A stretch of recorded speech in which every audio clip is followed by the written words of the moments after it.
If you are listening to this podcast, I can only assume that you are a fan of Black excellence. You want your understanding augmented. You want to have a deeper, more astute, more organic outlook and perspective about such subjects as political science, hip hop music, anthropology. Listen, I got you covered with everything. Thank you for joining this podcast. And this is the No Truths Barred podcast, the best up and coming podcast on the internet. And I am your host, Hoy Kaweku Timmons. And make sure you're following me on Facebook, Instagram, and Twitter at Hoyt, Hoyt underscore Kaweku, Kwaku underscore Timmons. That's Timmons. And also, all of the previous 41 episodes, and I am shocked that I'm saying 41 episodes, but I'm trying to hit them triple digits. So I'm going to kind of really poke my chest out when I hit 100 episodes and I have 27 million followers. I'm joking, but it's coming. I believe in speaking things into existence. But you can catch all of the previous 41 episodes on Spotify and SoundCloud.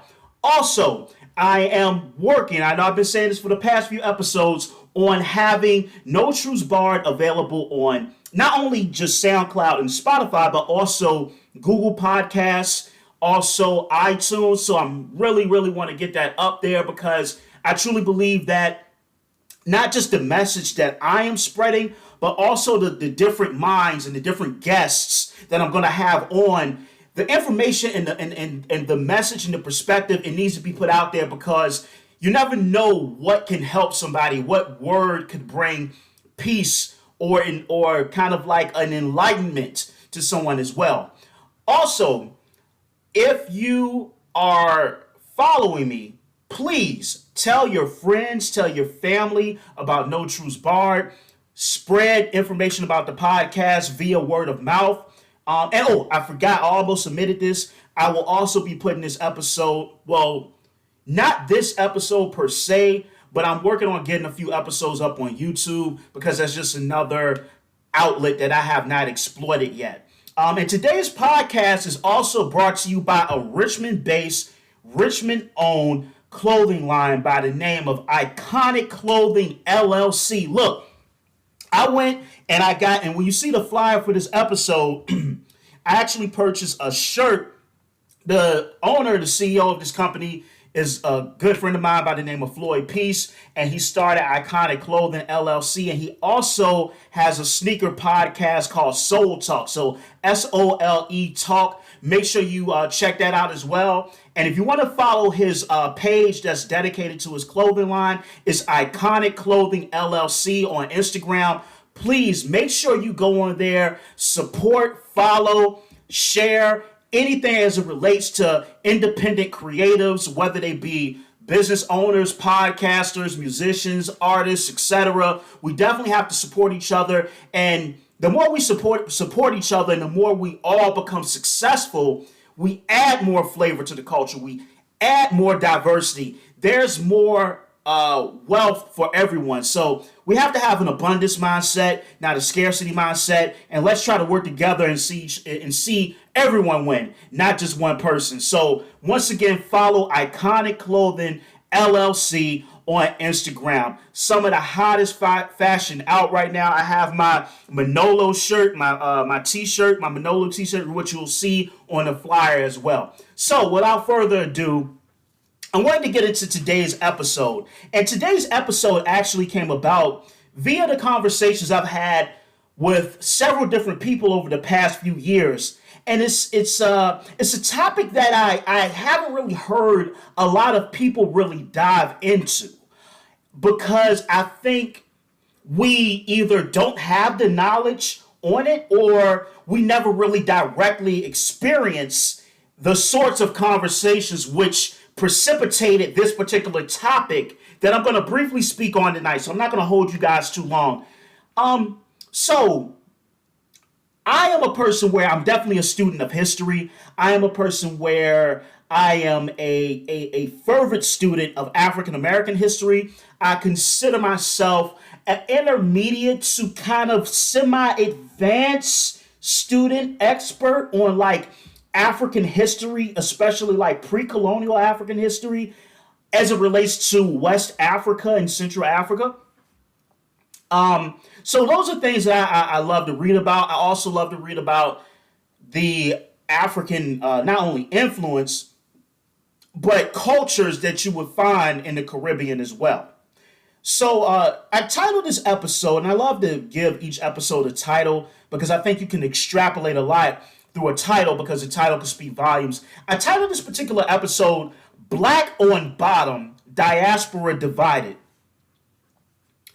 And I don't want to become too political on this particular episode, but I wanted to have the discussion, or at least when you listen to this, if you want to comment, I want to open up the dialogue. And honestly, if you would like to come on and actually discuss this a little bit more in detail, feel free, just DM me on Instagram or Facebook or Twitter, and we can set up a time in the future. I know that the next few shows I already have kind of lined up, but we could set up something for late September, possibly October. If you are of West Indian descent, or you actually were born on the continent of Africa and you will want to provide your own experience, then definitely feel free to do so. But the reason why I brought this episode up is because where I used to work, and I will not speak about where I used to work, I had a coworker, and she was actually from Haiti. And I don't know how I should do this. Maybe I should kind of give a few different individuals. So I had a coworker who was from Haiti. I also had two individuals, one person that was also from Haiti and a person from Nigeria that I kind of worked on some business stuff with as well. I've met a few people from Jamaica over my lifetime. And I think a lot of times we have a very monolithic view of the complexities of African culture, especially in the diaspora. And if you don't know what the diaspora means, please go look that up because I shouldn't have to explain. No, that's so arrogant. No, just the diaspora just means that we were dispersed as Black people throughout the Western Hemisphere. So I mean, it's a diaspora, right? But we have it's this kind of view that there is a monolithic tone to our various cultures. So whether you're an African American or Black American from the United States, whether you're a person of African descent that's from Jamaica, or if you're a person of African descent that's from Haiti or Haiti, Barbados, or what have you. But when you start to really dig a little bit deeper underneath the surface, you see that there's a lot of division. And I think some of the division comes from a lot of propaganda via colonialism, because I know for me personally, a lot of the information that I first received about Africa, about the different islands in the Caribbean where our people are at, is via a more racist, controlled media outlet. And so that's where I got a lot of my information from. And the information that you receive is information that, honestly, in many instances, it's like bits and pieces are taken of these various cultures, whether it be the islands or whether it be on the continent, and you're not really getting a full view in its totality about how these different people live. So I know growing up, prior to me actually taking the time out to truly learn about Haiti and the Haitian Revolution, or truly learning about Maroon societies in Jamaica. We also have Maroon societies here in the U.S. as well, to a lesser extent, or learning about all of the different cultures on the continent of Africa. I mean, you look at a place like Benin, right? You look at Benin and you have over dozens of languages in that one small country. So much diversity, so much culture in that one small country. And then when you start to get into Ghana, which was founded in 1957 under the late great Kwame Nkrumah, You look at Ghana and you have so much great culture there, and then you have the stain of the slave trade, which is something I really don't want to jump into on this episode. I want to save it for another episode because that deserves a lot more attention. And you see all of these diverse cultures, but what we get, I'm speaking from the perspective of African Americans, not now, because I know everybody's like, man, you could just get on. I'm talking about if you grew up in the 80s or the early 90s or the 70s or the 60s, the information you would have been fed, if you did not go out and actively seek to educate yourself on Haiti, or educate yourself on Jamaica, or educate yourself on Barbados, or Grenada, or Nigeria, or Ghana, or Senegal, or Liberia, any of these things, right? If you never really took the time out to educate yourself, and you relied or you were fed that information via mainstream media, you would look at those places as being backward. You would look at those places as being primitive. And I always said that we use the word primitive in the incorrect context. That's how you would kind of look at them, because that's what we received growing up. But you kind of have to step outside of that. Now, I think I did not address the specific, I don't know if I want to say argument, but the specific topic that I am trying, or I will touch on. Black on bottom is this. And let me kind of widen the frame here, if you will. If you look at any European immigrant group, right? So it could be the Italians, it could be the Irish, it could be people of Polish descent, it could be anyone that immigrated to the United States. Okay. If you notice this, is that whenever a new group of people come to the United States, they all kind of start off in this state of struggle, and they go through their own, tribulations, if you will. But what starts to happen sooner or later with a lot of the groups that immigrate to the United States is the fact that they begin to look down on black people as well. If you study our society, if you study the particular paradigm that we live under this particular paradigm, black people are the template for everything that's unacceptable culturally. The way that we talk, the way that we dress, the way that we interact, our standards culturally.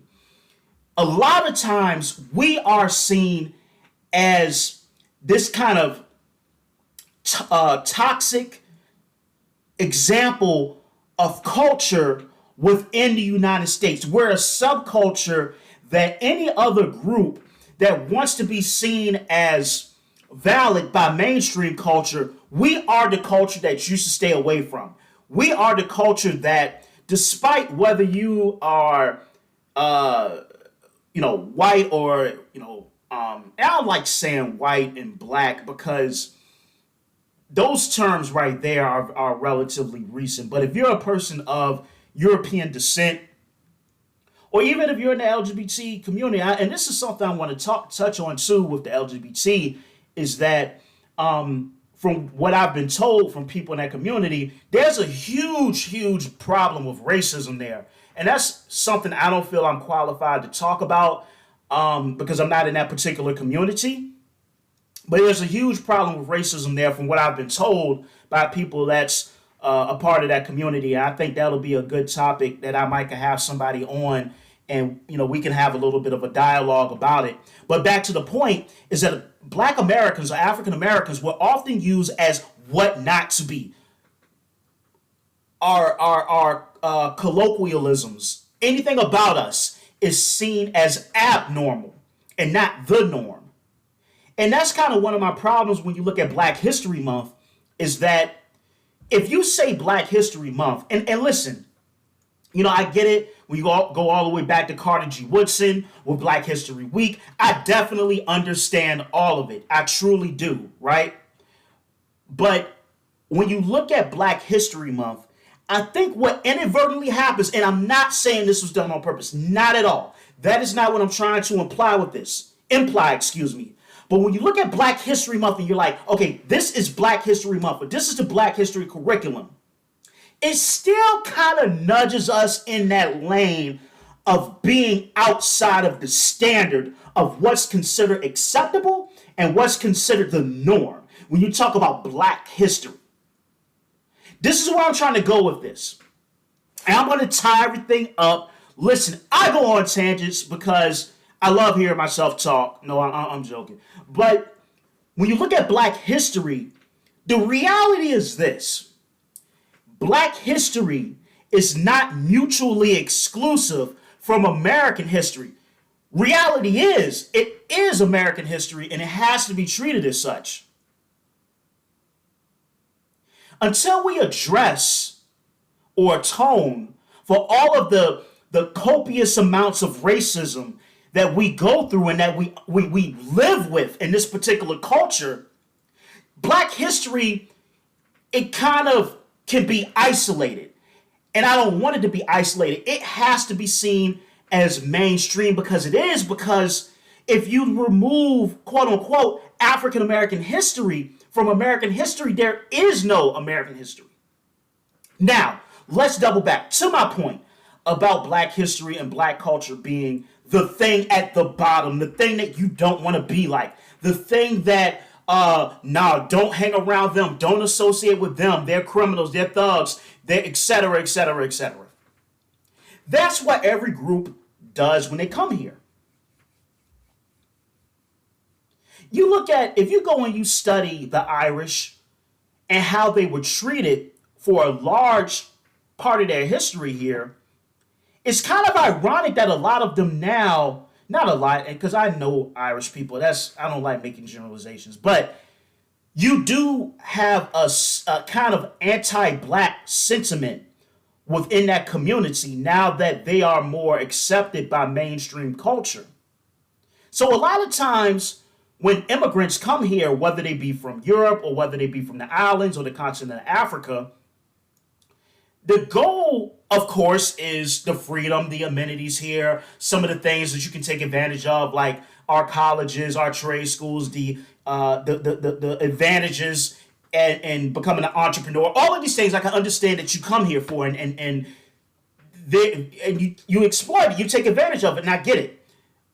But within that, the racism is that I want to, and I'll quote my good friend Melvin Bay when he talks about this, and I'm not going to use his phrase specifically because, I think he's putting out a book, but there's a standard, if you will, and that standard every group wants to assimilate to, and to kind of on purpose keep it vague, that standard is predicated off of it being non-Black. That's the furthest I'm going to go because this particular idea or theory is not mine, and I don't want to say it before they've been able to, copyright and do all this different stuff. But it's a real brilliant theory.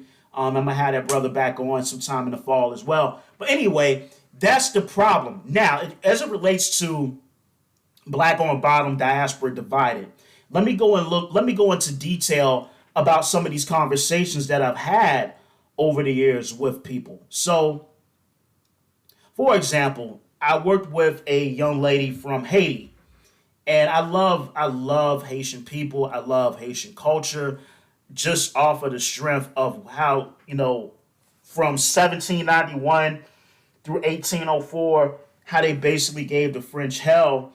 And I think that caused a lot of their problems because people talk about, pardon me, folks, I got something in my eye.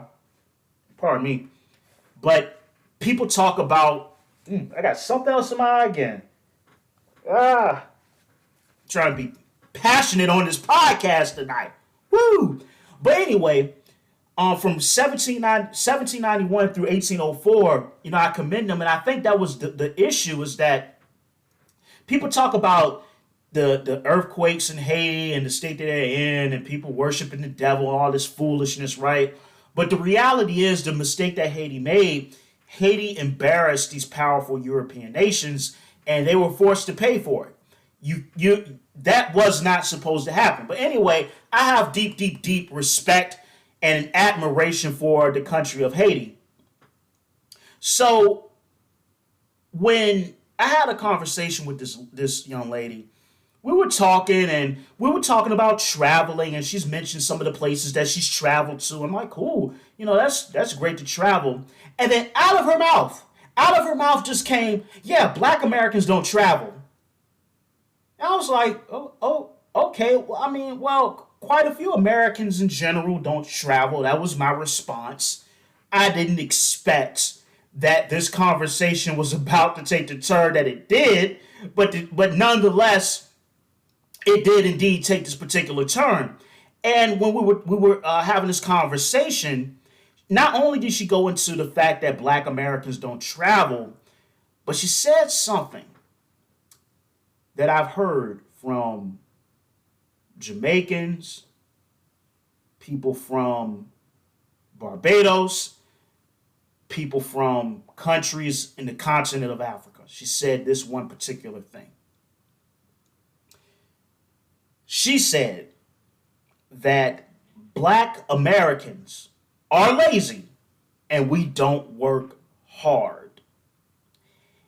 Now, I remember hearing that, and I don't think I need to go into every single instance and every single conversation that I've had with, our brothers and sisters from the islands, or that I've had with people on the continent of Africa. And also, let me preface this by saying, I've met quite a few people from the islands, and I met quite a few people from the continent of Africa that did not share that frame of mind or that particular perspective, and had a more grounded and realistic look. And listen, let me not absolve Black Americans. Let me keep it, extremely to the truth. I've heard Black Americans say a lot of misinformed and idiotic shit about Africa and the West Indies as well. So I'm not going to just clear us like, oh, we're not on some bullshit too. But to the point, I've heard that over and over again.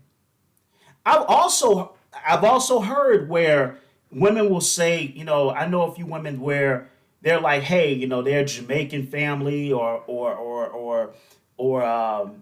their Haitian family, or their Yoruba family, or their Igbo family, or their Wolof family, or not really Wolof, or let's say Akan. If and Akan is the Akan, or the Ashanti are Ghana, the country of Ghana. So you find them there.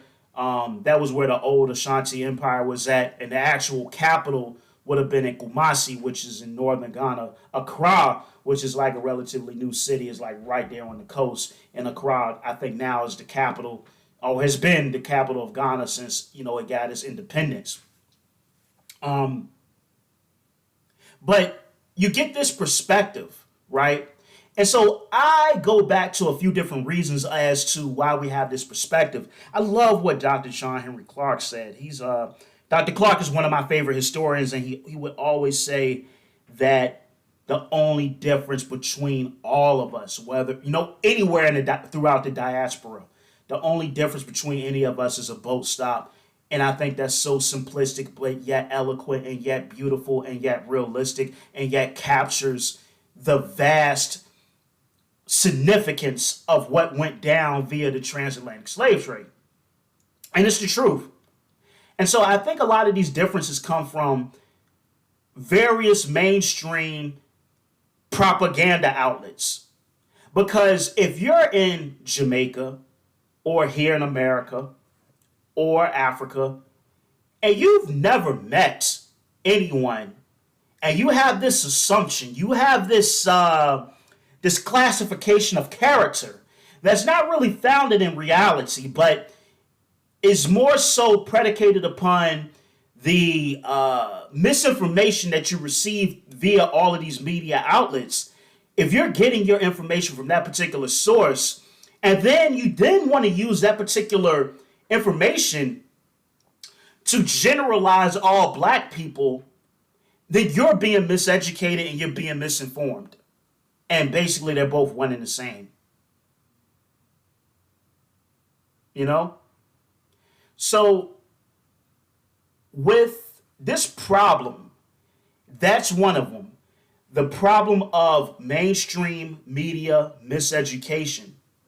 And then also it goes back to the fact that black people have been viewed as being at the very bottom, the least. We're the template of what is unacceptable. Forget the fact that many of Africa's first leaders came to HBCUs. Forget the fact of how hard the NAACP, other black groups, SNCC, were trying and successfully did establish those Pan-African connections. Right? Well, see, we have to understand history. You have to understand Dr. Booker T. Washington, here from Virginia, who would write a book called Up from Slavery, right? And that same book would actually go on to influence Marcus Garvey.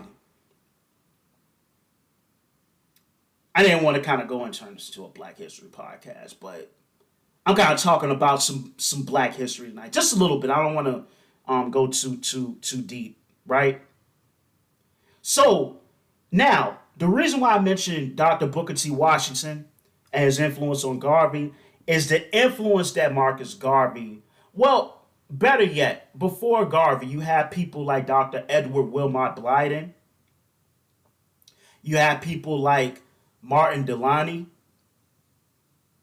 right? And actually, one of the big things we understand and we learn with Marcus Garvey is the Back to Africa movement, going back to Africa, some form of repatriation.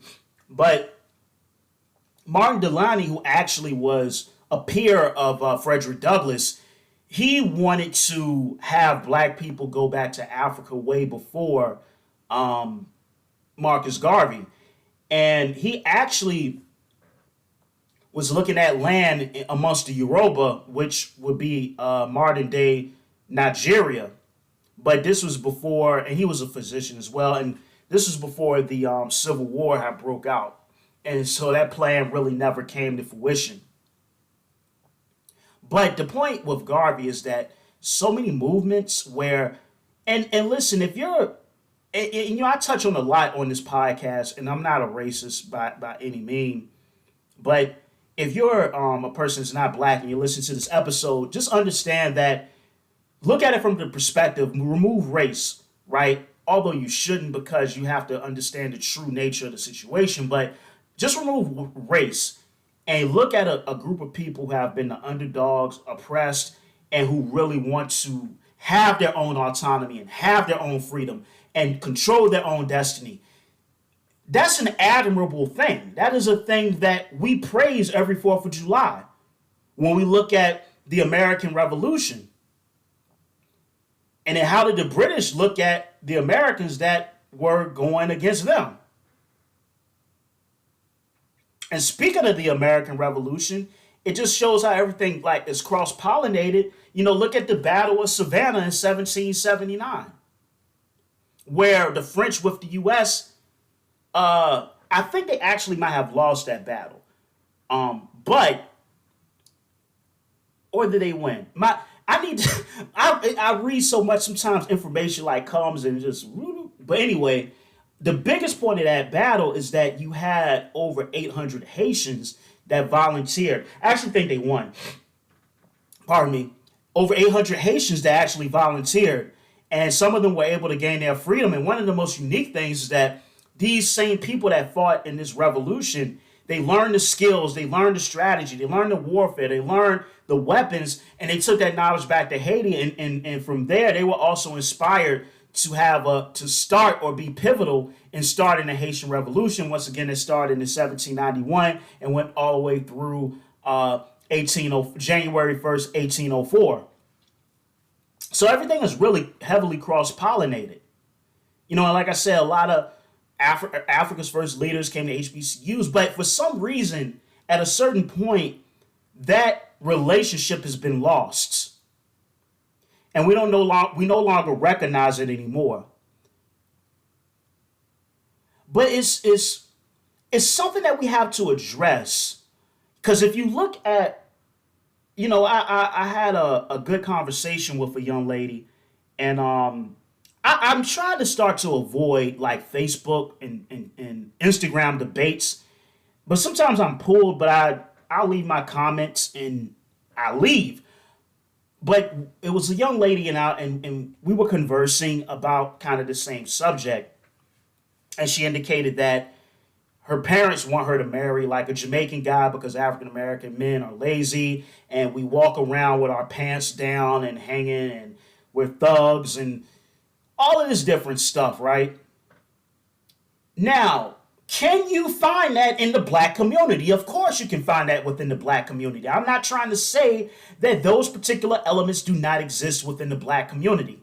But when does the time come when we start to question the rhetoric that we believe in as it relates to how we interface with each other, despite whether you're from Virginia, whether you're from New York, whether you're from Atlanta, whether you're from Kingston, Jamaica, whether you're from Accra, Ghana, wherever you're from?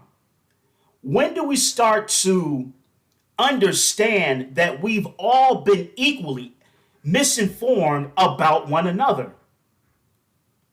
And no, it's not like, and she, I think it was another young lady that brought up the point that I wasn't told this by white people. It was something that we know to be true or something along those lines. I'm kind of paraphrasing what she said, and that we understand that, or we've seen with our own eyes that black people are lazy, etc. And even it gets really real. I know a friend of mine went to Ghana, and he was telling me that in Ghana they would call black Americans like a Bruni or outsider. And from a cultural perspective, like I can kind of understand that because our phenotypes might be extremely similar, but culturally there are like some big differences between someone that grows up in South Richmond like myself and somebody that grows up in Ghana. So there are some differences there.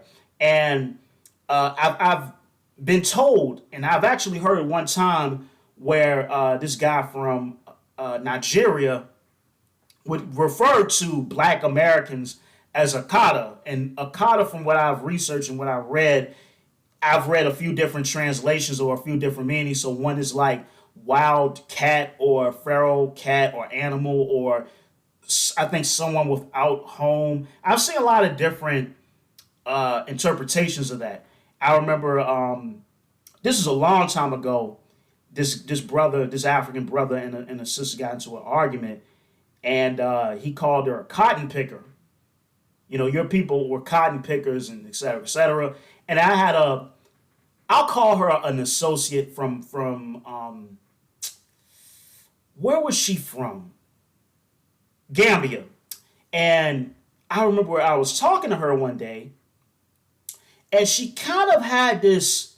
We were talking about the transatlantic slave trade because she was in one of my African American history courses, and we were talking, and one of the things she mentioned in a gleeful, kind of boastful way, if you will, is that her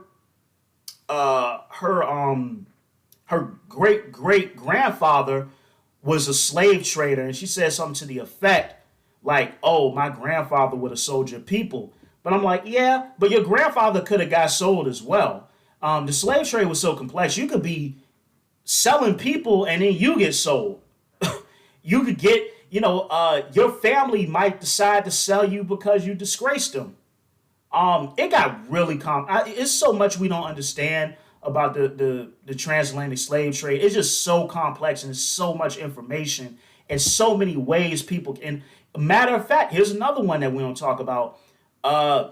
You could have been enslaved in Africa, and your master might have sold you and told you, "Hey, you're gonna go here," and you went ahead and went because you might not have thought nothing of it.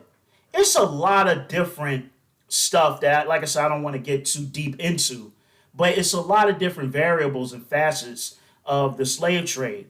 But once again, we have these superficial adolescent views, and we want the one-upmanship. And once again, it goes back to the fact that nobody wants to be closely associated with black Americans.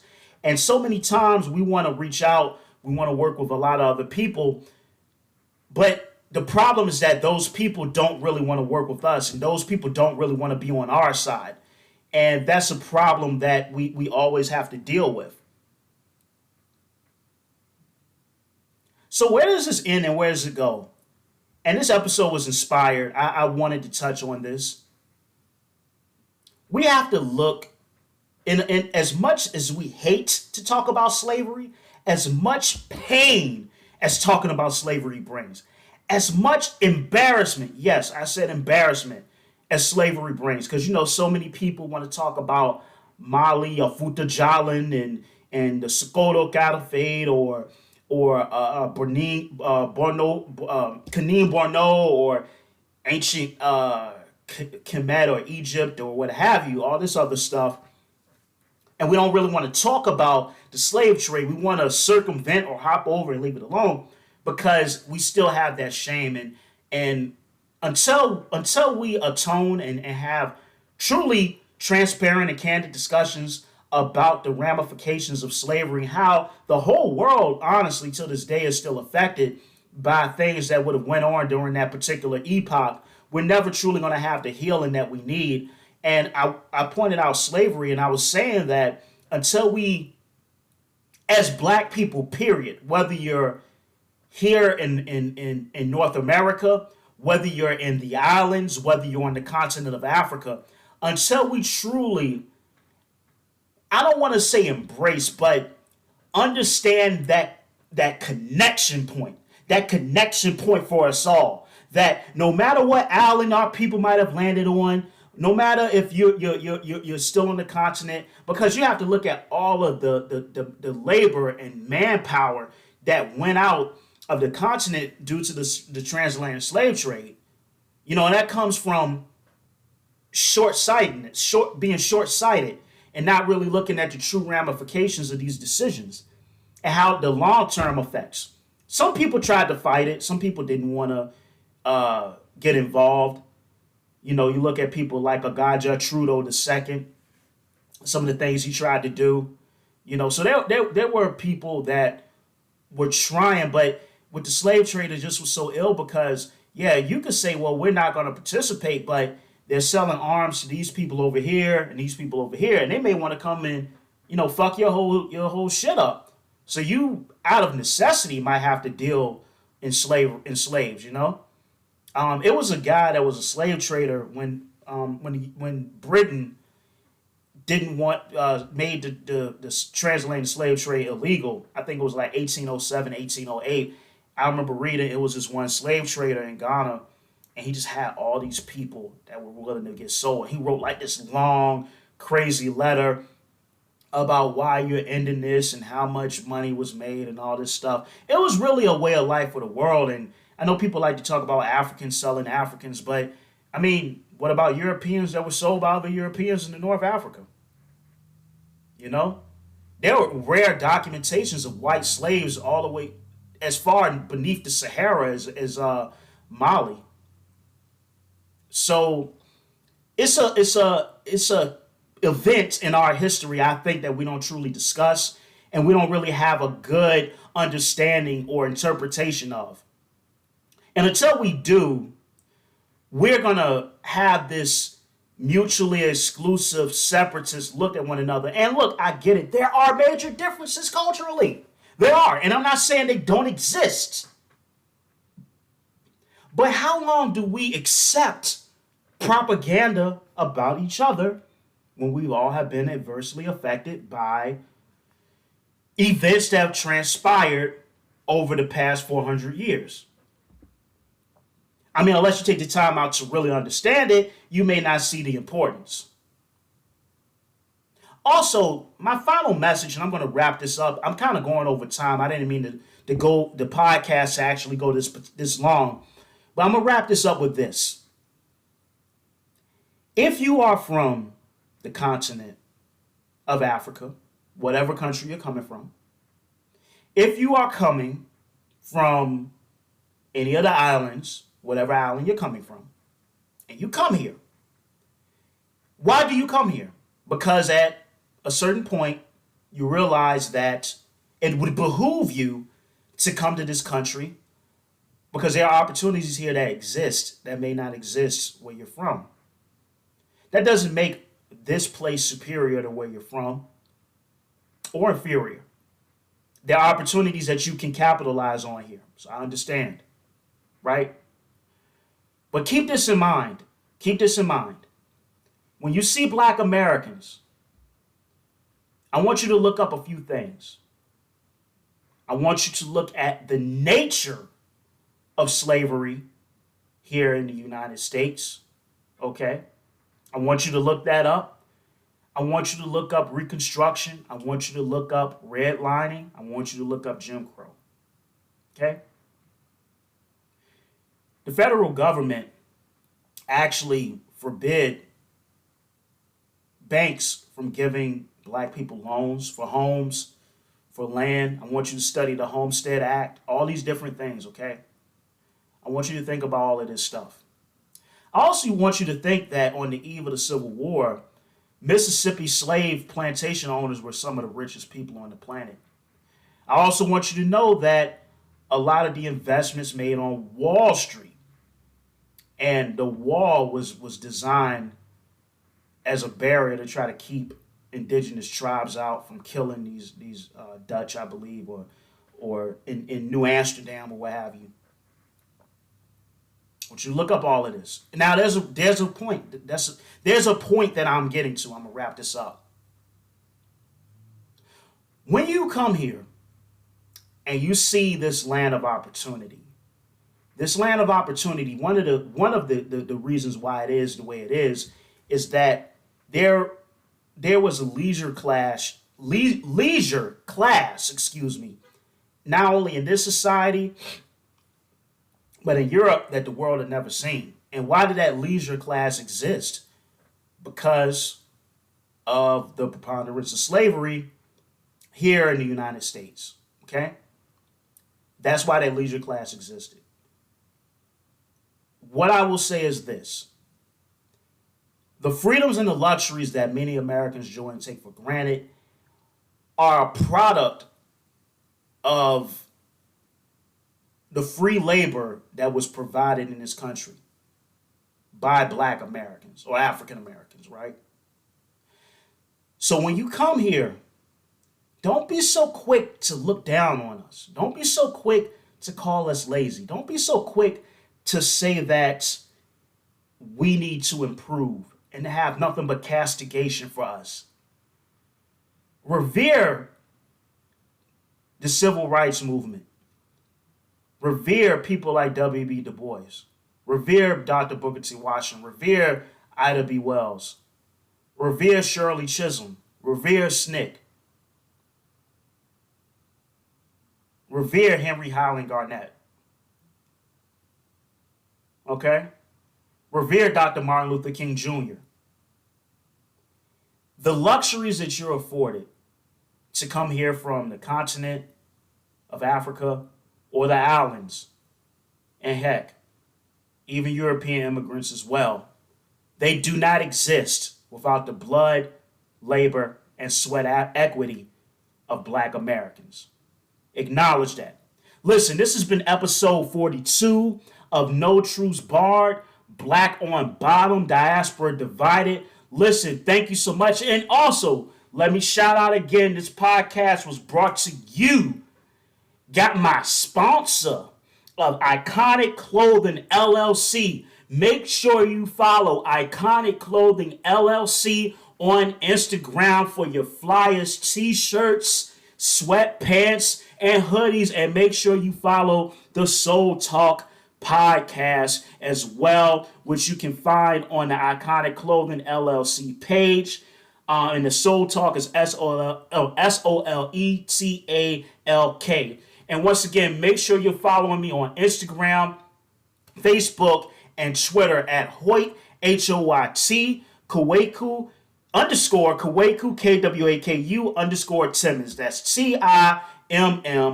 TIMMONS. And once again, I deeply, deeply thank you guys for listening to this episode. I thank you for the positivity. Until next time, much love, take care, and peace.